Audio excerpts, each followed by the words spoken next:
Subscribe कीजिए 10th class गणित channel को और बेल आइकन को दबाइए लेटेस्ट वीडियो देखने के लिए। हेलो फ्रेंड्स, आज एक नए प्रश्न को हम हल करते हैं। समांतर श्रेणी का क्वेश्चन है।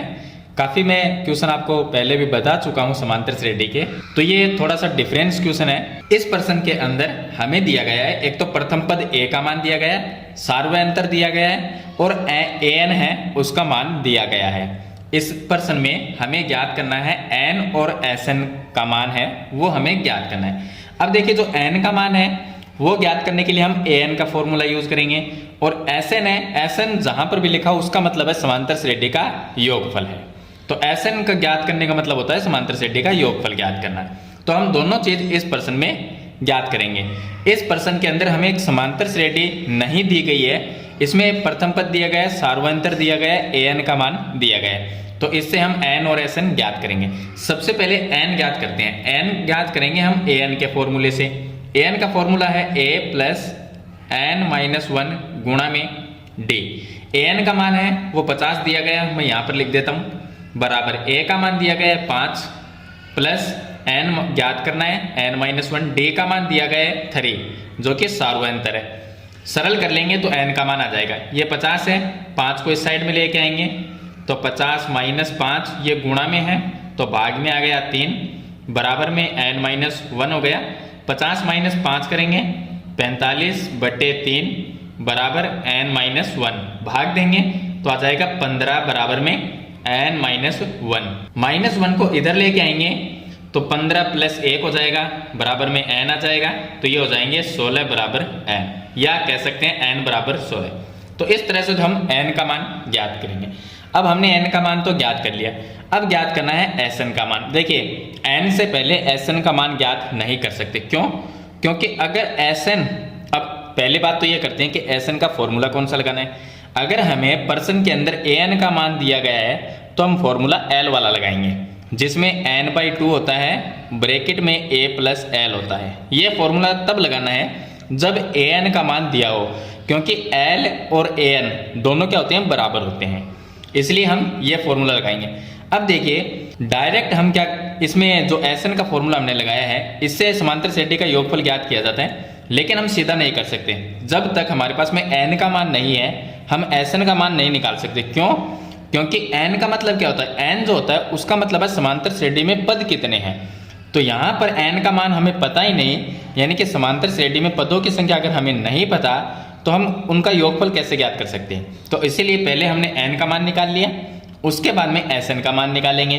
एन, अब एस की जगह एस रहेगा, एन की जगह कितना आएगा, 16, तो ये होगा एस 16।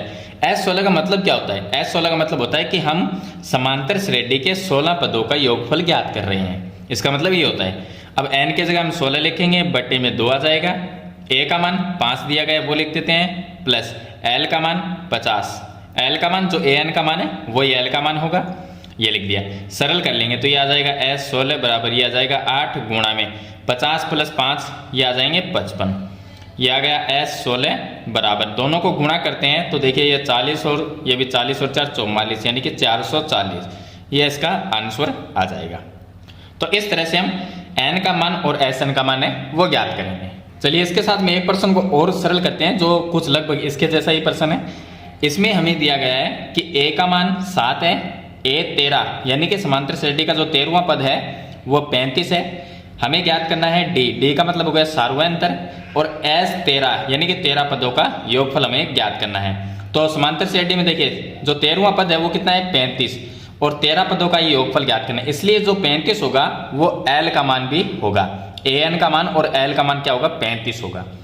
तो चलिए, सबसे पहले अगर हमें एस 13 यानी कि 13 पदों का योगफल ज्ञात करना है तो अगर उसका फॉर्मूला लिखें तो देखिए एस 13, अब 13 पदों का ज्ञात करना है तो ये तो आ जाएगा 13 बटे आ जाएगा 2, ब्रैकेट में लिखते हैं ए प्लस में एल, ये लिखेंगे। अब यहां से हम ज्ञात कर सकते हैं 13 पदों का योगफल, क्योंकि एन की जगह 13 है, यहां पर भी 13/2 आ गया, ए का मान है वो यहाँ पर 7 है वो लिख देंगे, और जो एल है वो होगा 35 है, क्योंकि 13 पदों का योगफल ज्ञात करना है और 13वां जो पद है वो 35 दिया गया, इसका मतलब इसका लास्ट पद क्या है, 35 है। तो लास्ट जो पद होता है समांतर श्रेणी का वो एल का मान होता है और ए एन का मान भी होता है। तो यहाँ पर मैं लिख देता हूँ एस 13 बराबर 13/2 ब्रैकेट में ए का मान 7 प्लस में एल का मान हो जाएगा 35। अब इसको पहले सरल कर लेते हैं और सार्वंतर भी हमें डी का मान ज्ञात करना है। तो एस 13 जो है वो आ जाएगा 13/2 ही लिख देता हूँ मैं, 13/2, और इसके गुणा में आ जाएगा 35 प्लस 7 ये हो जाएंगे 42। अब 2 का भाग देंगे तो ये आ जाएगा 21। 21 को हम 13 से गुणा कर लेंगे तो ये आ जाएंगे हमारे पास में 273। एस 13 बराबर आ जाएगा 273। तो इस तरह से 13 पदों का योगफल हो जाएगा 273।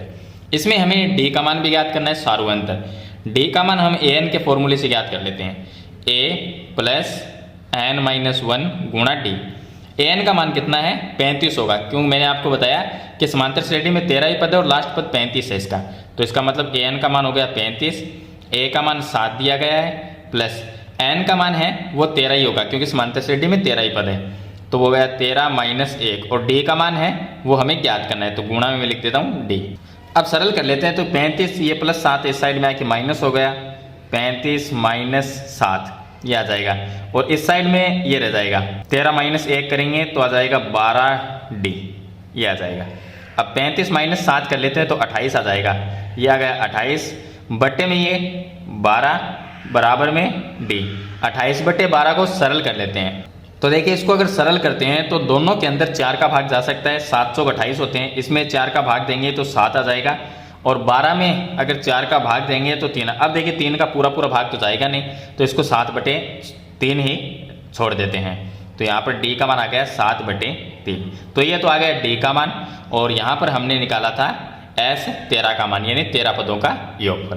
तो इस तरह से हम समांतर श्रेणी है उसमें अलग अलग टाइप के क्वेश्चन है, मतलब ज़्यादा कोई डिफरेंस नहीं है, थोड़ी सी समझने की ज़रूरत है। अगर आप इसको समझ जाते हो अच्छी तरह से कि कौन सा पद किस वक्त कहाँ पर काम आएगा, या फॉर्मूला कौन सा लगाएंगे, और ए डी या ए एन जो है वो किस तरह से निकाला जाता है, अगर आप समझ जाते हो इस चीज़ को तो कोई भी क्वेश्चन है इसका वो आप आसानी से सरल कर सकते हो। आई होप ये क्वेश्चन आपको अच्छी तरह से समझ में आ गए होंगे। फिर भी इसके बारे में कोई सवाल या सुझाव हो तो मुझे कमेंट बॉक्स में ज़रूर लिखें। आज की वीडियो में इतना ही, मिलते हैं एक नई वीडियो के साथ, तब तक के लिए थैंक यू।